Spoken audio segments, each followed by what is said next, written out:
Recently, I hit a plateau in my weight loss, and my trainer and I were talking, and he said that I needed to do more cardio. Actually, what he said is, you need to walk more. You should be going for a walk for 30 minutes after lunch. And to be honest, I just laughed in his face. Look, I work from home.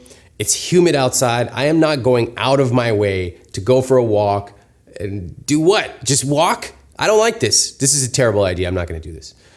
But he kept pushing. And, I withstood the pressure for a while, but eventually I realized, hey, this is important to me. So I got to figure out how to make it work. The goal was to do more cardio. His suggestion was to walk during lunch. And I realized I was resisting the lunchtime walk just because it didn't fit into my lifestyle. So I said, you know what? I'm hearing what he's saying over here. I don't like his specific tactical recommendation, but I know that we agree on the problem. So I thought, how else can I implement this? And what I did was I looked at my existing schedule, I looked at my calendar, and I tried to find any opportunities where I would be going somewhere anyway. So for example, I was taking the subway to the gym every day, or I was taking a cab to a coffee meeting that wasn't actually that far away.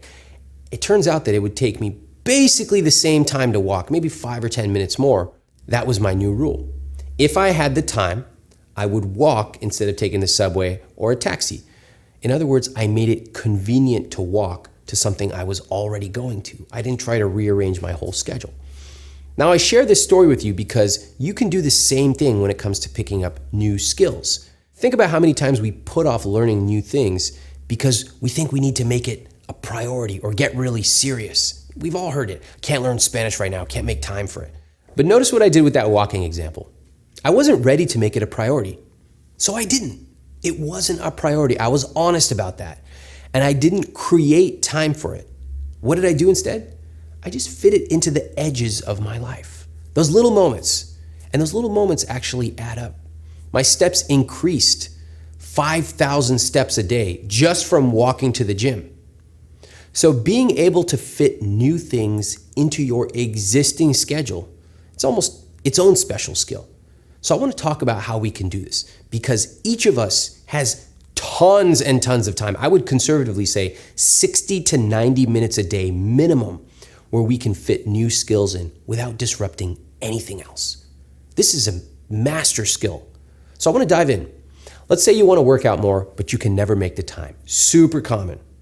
Well, one thing you can do is take advantage of dead time. You know those moments where you'd normally just be waiting around for something? Like for me, I'm warming up my lunch in the microwave. I used to just stand there. I would literally just go back to my computer and kill time for 2 or 3 minutes. One of the things I realized was, that's 3 minutes. I can do 50 push-ups or 100 push-ups in that much time. What could you squeeze into 4 minutes? Oh, and by the way, if I did that just 2 or 3 times a day, that's 10 minutes, 15 minutes maybe of daily practice. That's over 5 hours a month. Imagine how good you could get with 5 hours a month of practice. Just think about it, whether it's speaking Spanish or playing guitar, whatever your skills are. Another thing you can do is learn it while you're doing something else that doesn't take a lot of mental energy. We call this stacking. You can stack it on top of another activity. For example, my friend Alistair always listens to French audio courses while he walks to work.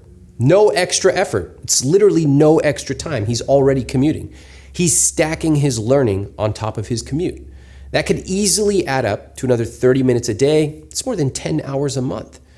There are rumors that this is how I read so many books in the bathroom. Rumors that have never been proven.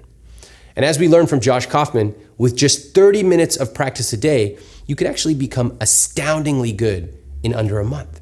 Basically, we're taking the things that would normally take up a bunch of time and we're fitting them into our existing lives. We're not hunkering down, we're not making them a priority, we're just fitting them into the edges of our lives. And from there, we can actually fit in enough to get pretty damn good. So here's what I want you to do. In the comments below, take one skill from the list that you made up in the last lesson and come up with 3 ways that you can fit this skill in to the edges of your life. For example, you're trying to learn Spanish? You can listen to Spanish podcasts on your commute to work. Trying to learn yoga? Put your yoga mat right out in your living room. And when you're waiting for the water to get hot for your coffee, boom, 5 minutes of yoga.